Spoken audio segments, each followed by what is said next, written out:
Bueno, entonces vamos a dar inicio. El tema es el potencial vectorial o potencial vector, como también se acostumbra a llamarle. Bien, entonces comencemos. El potencial vectorial, nosotros lo vamos a definir, quién sabe que nos alcance el tiempo hoy, pero vamos a por lo menos a obtener una de las ecuaciones fuente de B. Vamos a ver. Como por el teorema de Helmholtz, que nosotros ya conocemos desde el 21, sabemos de que para conocer un campo nosotros debemos de tener dos ecuaciones, ¿verdad? Que son el rotor y la divergencia. Entonces nosotros ya obtuvimos la primera ecuación de B, la ecuación fuente del campo magnético B, que es el rotor, ¿verdad? Con la ley de Ampère lo obtuvimos. Ahora nos toca calcular lo que es la divergencia de B para tener completado ya el trabajo, ¿verdad? Con respecto al campo magnético. Entonces, para obtener la divergencia de B, el cálculo que nosotros vamos a hacer es bien sencillo. Es mucho más fácil que para el rotor de B. Entonces, para obtener la divergencia de B, lo que vamos a hacer nosotros es que vamos a partir de la ley de Biot-Savart. Como ya tenemos definida la ley de Biot-Savart, que es esto que ven aquí entre corchetes, entonces nosotros simplemente le aplicamos el operador nabla a través del producto punto. Hacemos el producto punto con nabla de la ley de Biot-Savart. Entonces aquí tenemos que aplicar identidades vectoriales. Cuando aplicamos el operador nabla aquí en el integrando, podemos notar que en el integrando aparece un producto punto y aparece un producto vectorial. Entonces aquí es donde viene una identidad vectorial, que es esta. El producto punto de un producto vectorial por identidad se desarrolla de esta forma. Esta es una identidad. B punto el rotor de A menos A por el rotor de B. Así de esta forma sería. Bien, solo que aquí me faltó un producto punto aquí. Aquí tiene que ser como acá, aquí falta un producto punto. Bien, entonces, si nosotros aplicamos esta identidad al integrando anterior, que es esto, este es el integrando, identificamos acá el operador nabla, este DDS primado sería A, y esto que está en el paréntesis, R unitario entre R cuadrado sería B. Entonces me queda sería la divergencia, ¿verdad?, de este producto vectorial. Entonces, usando esta identidad, esto se desarrollaría de esta forma. Aquí está. Ya acá pasamos acá. Este es el desarrollo. Ahora bien, después de hacer este desarrollo con la identidad vectorial, tenemos que identificar algunos términos que se van a hacer cero. Por ejemplo, aquí tengo el operador nabla. Fíjense bien, el operador nabla a veces lleva una coma, una prima, ¿verdad? En este caso no la lleva. Significa que cuando no lleva esa coma, las derivadas se hacen con respecto a las coordenadas sin primar también. Aquí, como ustedes ven, este DDS está primado y el operador nabla no. ¿Qué significa eso? Que esto va a ser cero, porque estamos derivando con respecto a coordenadas que no tienen prima y estas coordenadas DDS están primadas. Entonces, el operador nabla las toma como constantes, se hacen cero. ¿De acuerdo? Entonces, esta primera operación se hace cero. Por eso, porque el operador nabla opera sobre las coordenadas sin primar. Ahora bien, ¿qué sucede con este otro término? Aquí tengo el rotor de esto. Esto que está aquí, R unitario entre R cuadrado, también hay una identidad que me dice que esto es idéntico a esto. Es idéntico al gradiente de 1 entre R. Esto se llama gradiente de 1 entre R negativo.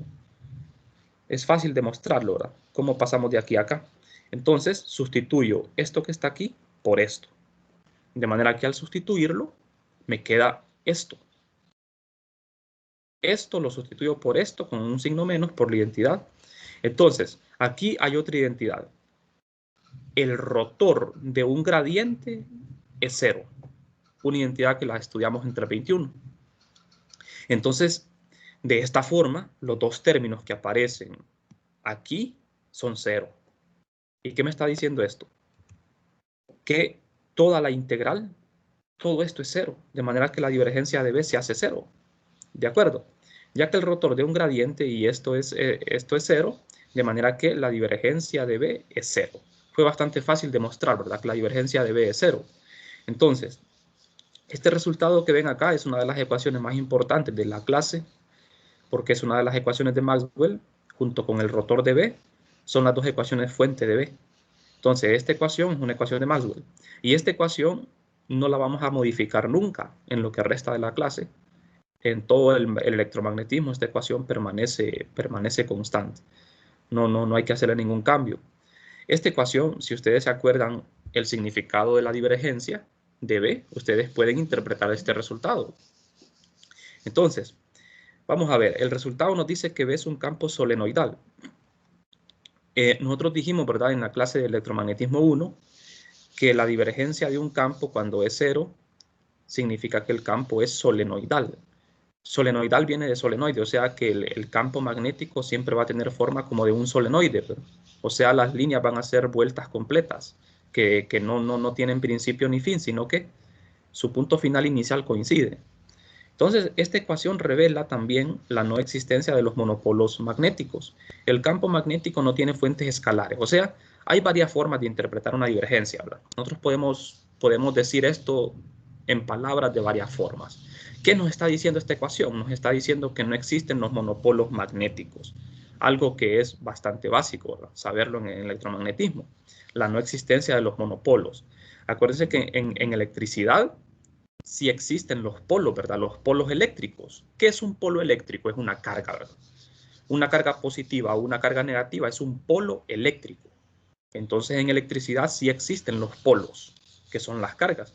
Pero en magnetismo los monopolos no existen. Eso es lo que me está diciendo esto.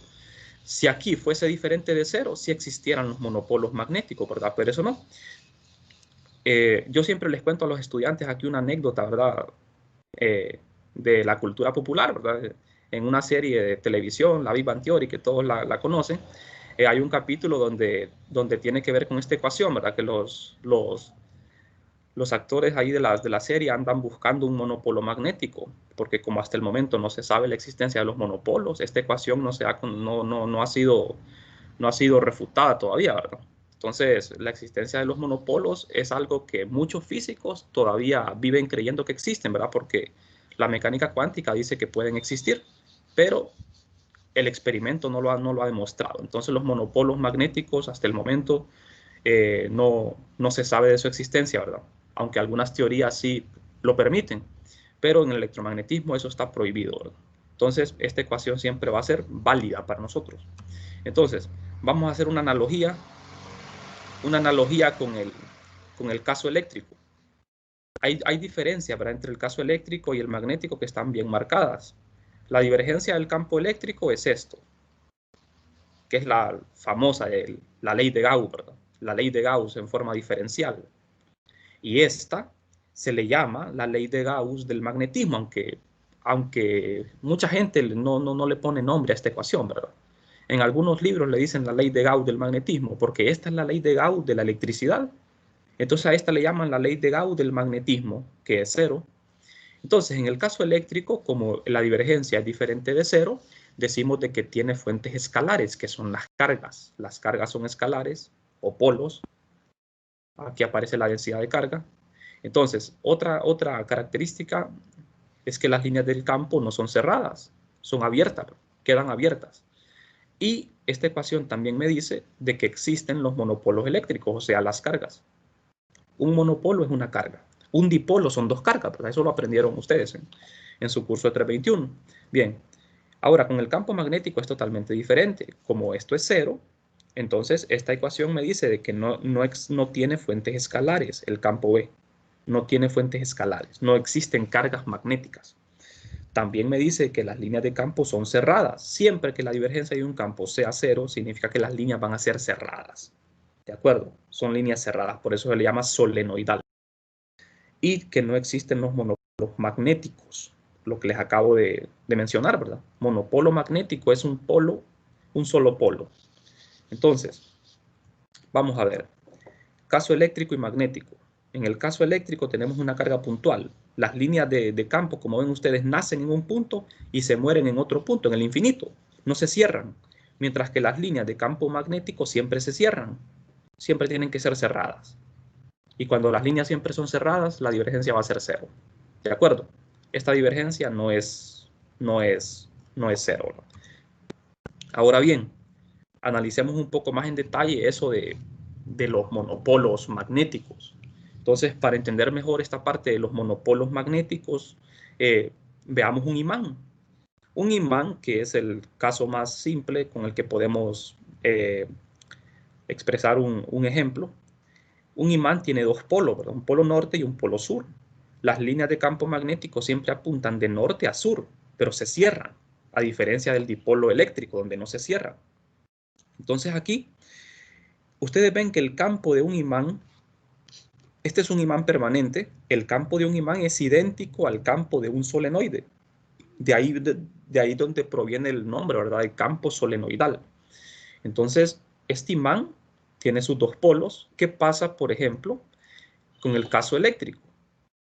Aquí tenemos un dipolo, a un imán también se le puede decir un dipolo magnético. Este es un dipolo magnético, porque tiene dos polos. Este es un dipolo eléctrico. Pero ¿qué pasa con el dipolo eléctrico? Como el dipolo eléctrico está formado por dos cargas que son monopolos, yo a este dipolo eléctrico yo le puedo quitar una carga, yo le puedo arrancar un polo, ¿verdad? Y eso está permitido, eso se puede hacer, pero en el caso magnético no. Ustedes ven aquí también que las líneas de campo de un dipolo eléctrico nacen en un punto y mueren en otro. Tienen un principio y tienen un fin, no se cierran, a diferencia de las líneas de campo magnético. Entonces, en el caso magnético, la diferencia está bien marcada. Yo tengo un imán permanente que tiene dos polos, norte-sur. Si yo parto este imán, ¿qué pasa? Si yo le quiero arrancar un polo, no puedo, ¿verdad? Porque al cortar un imán, lo que me queda es otro imán, más pequeño, pero es otro imán, con un norte y un sur, norte y sur. Y si lo sigo partiendo, lo mismo, voy a seguir obteniendo otro imán. Eso no pasa con el caso eléctrico, ¿verdad? Donde ustedes pueden quitarle un polo a un dipolo. Entonces el imán, ustedes lo pueden seguir dividiendo y van a seguir obteniendo otro imán, porque los monopolos magnéticos no existen, eso está prohibido, ¿verdad?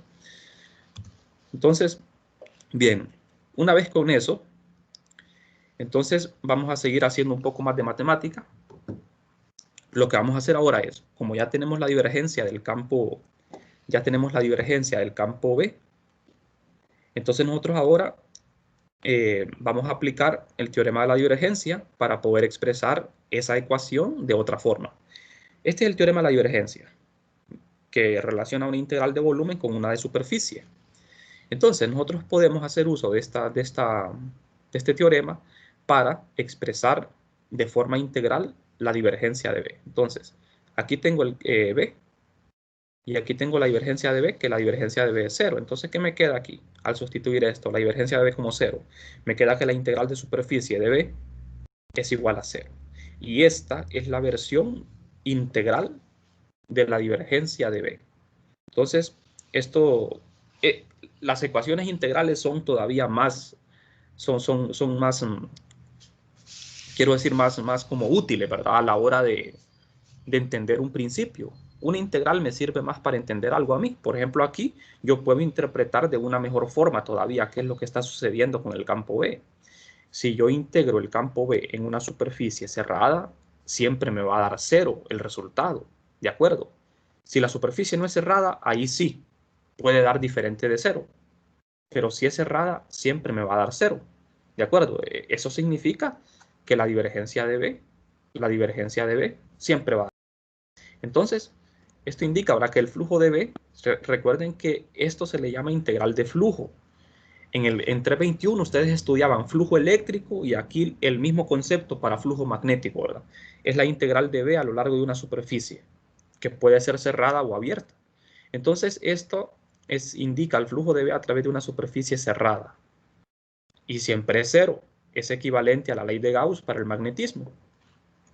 Entonces, aquí tenemos las dos versiones de la ley de Gauss del magnetismo. La forma integral y la forma diferencial. Ambas son 0. Entonces, ustedes ven, esta es una ecuación de Maxwell. Ambas son ecuaciones de Maxwell en forma diferencial y en forma integral. ¿De acuerdo? Entonces, digamos que no tiene mucha utilidad, ¿verdad? En este caso, porque como el resultado siempre es cero, ¿verdad? No es como en el caso eléctrico, donde podíamos obtener el campo B a partir de la ley de Gauss, ¿verdad? Pero aquí es bien complicado, porque aquí integramos sobre una superficie cerrada y el resultado siempre es cero. Bueno, entonces, con el flujo magnético, nosotros podemos hablar más, ¿verdad? Sobre esto, porque es un tema muy importante. Ya vimos nosotros de que esto es cero. Ahora, cuando la superficie es cerrada, esto siempre se cumple, pero ¿qué sucede cuando la superficie no es cerrada, sino que es abierta? Entonces, en este caso, no necesariamente va a dar cero. El flujo magnético lo vamos a denotar con este símbolo, que es una letra psi, una letra griega. Entonces, este es el símbolo para el flujo magnético. El flujo magnético tiene unidades de Weber, se mide en Weber. Entonces, fíjense bien, aquí la superficie ya es abierta, no es cerrada, entonces este flujo ya no es cero. Entonces, ¿qué pasa aquí? Yo tengo una superficie, como ven acá, esta superficie es una superficie abierta, limitada por una curva, miren. Esta superficie está siendo atravesada por un campo magnético. Entonces, aquí hay un flujo magnético. Y ese flujo magnético lo podemos calcular con esta integral, integrando sobre toda esta superficie, y el resultado no es cero, porque la superficie es abierta. Entonces, ese flujo magnético lo vamos a expresar en Weber, en las unidades de Weber. Y la integración la vamos a hacer eligiendo, ¿verdad? Por la regla de la mano derecha, un sentido para la integración. O sea, vamos a darle un sentido a la circulación de esta trayectoria. Bueno, entonces aquí tienen otra forma. Ustedes tienen un campo magnético en el espacio, colocan una superficie abierta, y algo en lo que hay que tener mucho cuidado es que la superficie tiene un vector normal. El vector normal de la superficie con el campo forman un ángulo teta. Entonces, para encontrar ese flujo magnético hay que considerar esto, el ángulo formado entre B y el vector normal. ¿Por qué razón? Porque en la integral hay un producto punto. Ahora, vamos a ver esto. El flujo phi va a ser cero si la superficie es cerrada y va a ser diferente si la superficie es abierta. Ahora bien, el flujo será máximo cuando B y DDA sean paralelos, y el flujo va a ser cero cuando B y DDA sean perpendiculares. O sea, el DDA es el vector normal a la superficie, que se define con la regla de la mano derecha, ¿verdad? Ustedes en la figura le dan la circulación para la superficie, ¿verdad? Entonces ahí queda definido la dirección del vector de área. Por ejemplo, aquí tenemos un campo magnético en las dos figuras, un campo magnético uniforme. Aquí tengo una superficie imaginaria que está recostada. Esta superficie está paralela al campo y esta superficie está perpendicular al campo. Esta superficie tiene su vector normal perpendicular a B, como ven acá. ¿Y qué pasa cuando B y DDA son perpendiculares? ¿Qué pasa aquí en este caso? El producto punto, coseno de pi medio va a dar cero, ¿verdad? Por eso dice, el flujo será máximo cuando B y DDA sean paralelos y será cero cuando B y DDA sean perpendiculares. Entonces, aquí el DDA y B son perpendiculares, el flujo es cero, no hay flujo magnético. Aquí, como el DDA y B son paralelos, el flujo será máximo. ¿Por qué máximo? Porque, por definición de producto punto, si nos vamos a la integral, el producto punto de B con DDA es magnitud de B, magnitud de A por coseno de teta. Cuando teta vale 0, o sea, son paralelos, coseno de 0 es 1, obtenemos el máximo valor. Y cuando teta vale pi medio, o sea, son perpendiculares, el coseno de pi medio vale 0. O sea que ahí depende del ángulo, el ángulo que formen. Entonces hay que tener mucho cuidado con esto, porque esto nos va a tocar a nosotros, ¿verdad? Calcular flujos magnéticos. Bueno, entonces aquí tenemos otra figura. Tenemos dos superficies en azul, superficies abiertas, que están siendo atravesadas por un flujo. ¿En cuál de estas dos superficies el flujo va a ser máximo? Va a ser máximo en esta, ¿verdad? Porque aquí el campo está perpendicular a la superficie, de manera que el DDA y B van a ser paralelos. Aquí el flujo no va a ser cero, pero no va a ser máximo, porque hay un ángulo formado entre el vector de área y el campo magnético. Entonces, acuérdense bien de esta idea, ¿verdad? para que el flujo magnético sea máximo, la superficie tiene que ser perpendicular al flujo. Es la única forma de obtener el máximo flujo. Bueno, ya vamos a terminar por hoy para mostrarles sus notas. Bien, las condiciones de frontera para B son muy importantes, ¿verdad? Ya obtuvimos las condiciones de frontera para B con el rotor. Con el rotor yo pude encontrar las condiciones de frontera para las componentes tangenciales. Mientras que con la divergencia yo puedo obtener las componentes normales del campo B. Entonces para eso nosotros usamos siempre una figura, un volumen cilíndrico imaginario. Este volumen se encuentra en dos regiones, el medio 1 y el medio 2. Son medios de diferente naturaleza. Entonces este pequeño volumen tiene una parte en la capa de transición, ¿verdad? Y nosotros vamos a hacer de que H tienda a 0, de tal manera que este volumen se reduce a una superficie. Entonces, ¿qué sucede? Nosotros ya conocemos cuál es la condición para evaluar estas componentes normales. Yo tengo esta fórmula general, donde F es el vector general. Esto es igual al límite cuando H tiende a 0 del producto de H por B, donde B es la divergencia de F. Como yo sé que la divergencia en este caso B es 0, el lado derecho se hace 0 y bastante fácil, las componentes normales van a ser continuas, ¿verdad? Porque la divergencia es 0, entonces me queda que la componente de 2 va a ser igual a la componente normal de 1. Entonces, siempre las componentes normales de B van a ser continuas, siempre, siempre, siempre, ¿verdad? Siempre va a haber una continuidad, a diferencia de las componentes tangenciales que son discontinuas cuando hay una corriente superficial. Bueno, entonces solo voy a introducir lo que es el tema del potencial vectorial, que es el tema principal de este capítulo, el potencial vectorial. El potencial vectorial nos va a servir mucho a nosotros en este caso, así como entre 21 nos servía lo que era el potencial escalar, acá nos va a servir el potencial vectorial, solo que no es por asustarlo, ¿verdad? Pero el potencial vectorial es mucho más complicado que el potencial escalar a la hora de su uso.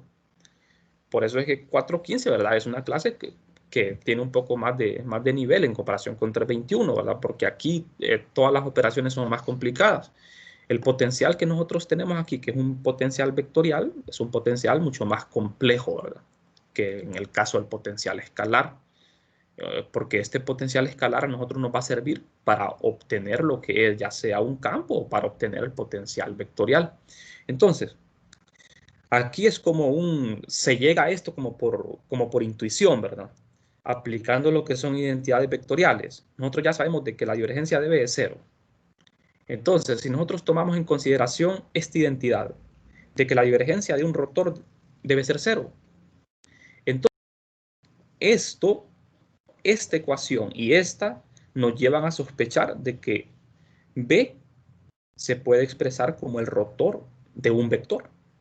¿De acuerdo? O sea, solo con esta ecuación y con esta identidad, ustedes pueden llegar a sospechar de que B se puede escribir como el rotor de A. Y eso es lo que se hace.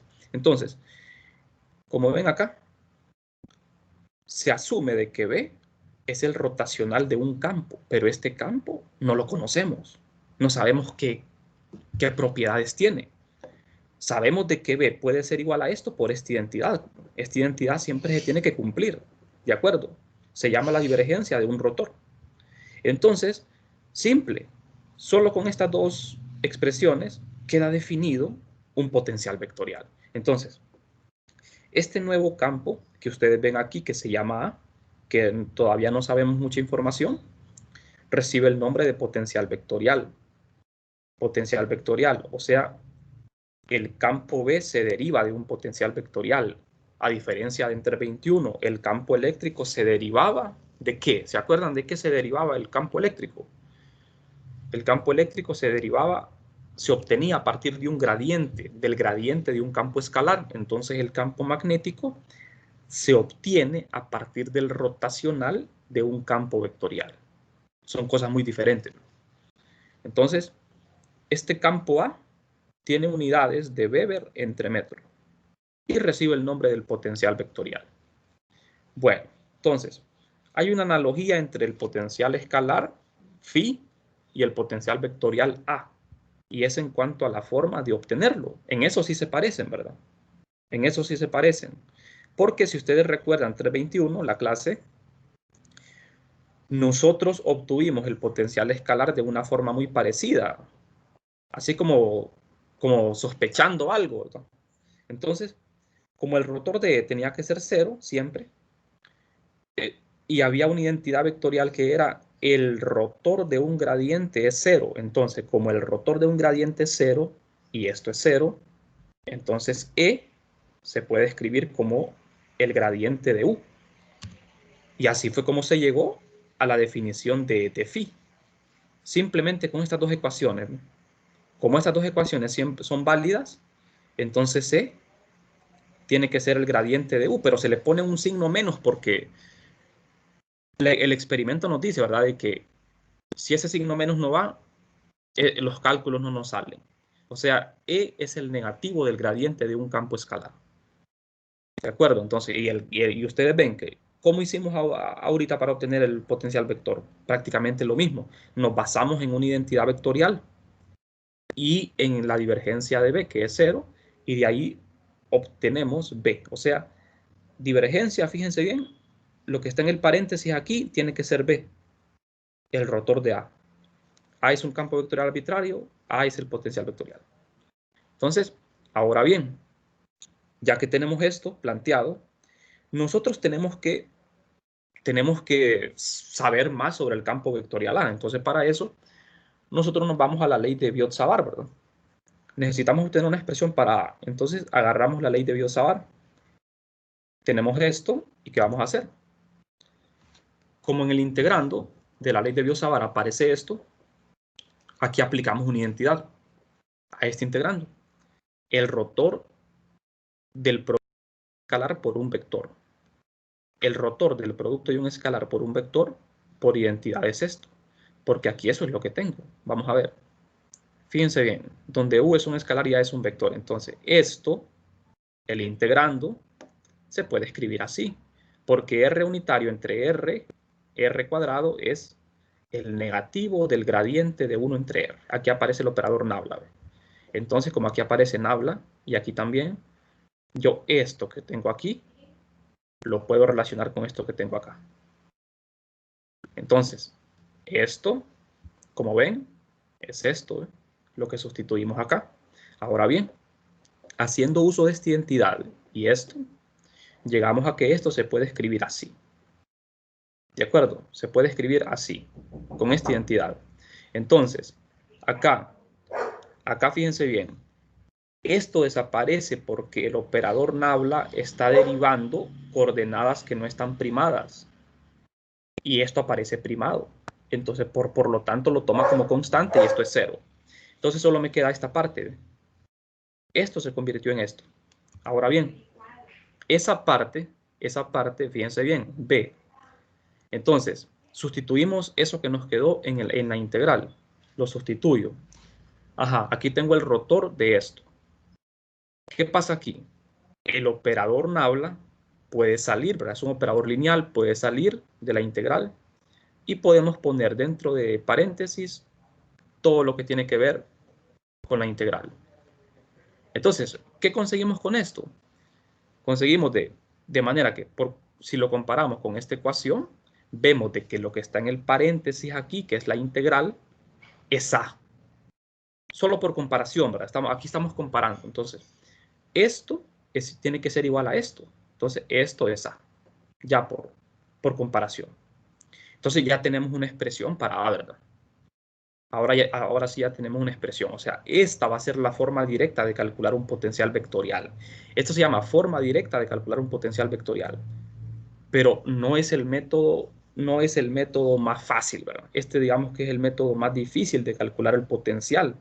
El método más fácil va a ser con esta integral, ¿ve? Esta, quiero decir, es una ecuación diferencial. Esta es una ecuación diferencial, esta es una integral. Entonces, el método que nosotros más vamos a utilizar para encontrar A va a ser este. el de la ecuación diferencial. Y aún así, ¿verdad? Siempre tiene sus complicaciones. Entonces, ustedes van a tener que esforzarse bastante acá para poder comprender, ¿verdad? Porque estos cálculos no son tan sencillos. Entonces, el potencial vectorial ya sabemos dos formas de cómo obtenerlo, con una ecuación integral y con una diferencial. Ahora, si hay más corrientes, más de una, hacemos una sumatoria, ¿verdad? Jóvenes, no sé si necesitan que retroceda algo. No sé si me explico en todo lo que estoy diciendo. Bien, el propósito de la clase de hoy era esto, era llegar a la definición de un potencial vectorial. Entonces, aquí tenemos el Lick, potencial para... Ajá, igual lo va a subir al campus, ¿no? a las clases, estas clases. Sí, igual lo va a subir, le digo. Sí, sí, bueno, sí también, sí también. Ok. Bueno, entonces, Revisamos. sí, ahí quedaría, ¿verdad? Así quedaría la expresión para A. Y si nosotros tenemos una corriente filamental superficial o volumétrica, simplemente lo que cambiaría con respecto a esto es el elemento de corriente. Aquí el elemento de corriente filamental, superficial y elemento volumétrico. Entonces aquí tengo una integral simple, una integral doble y una triple. Entonces el potencial vectorial, cuando ustedes les digan calcula el potencial vectorial de forma directa, es esta la forma directa. La forma indirecta es esta, ¿ve? Esta es la forma indirecta porque aquí aparece B. Si a usted le dan el campo B, por ejemplo, si usted conoce el campo magnético de un sistema y quiere obtener el potencial vectorial, ¿qué es lo que hace? Resolver una ecuación diferencial. Pero si quiere obtener el campo vectorial de forma directa, resuelve la integral.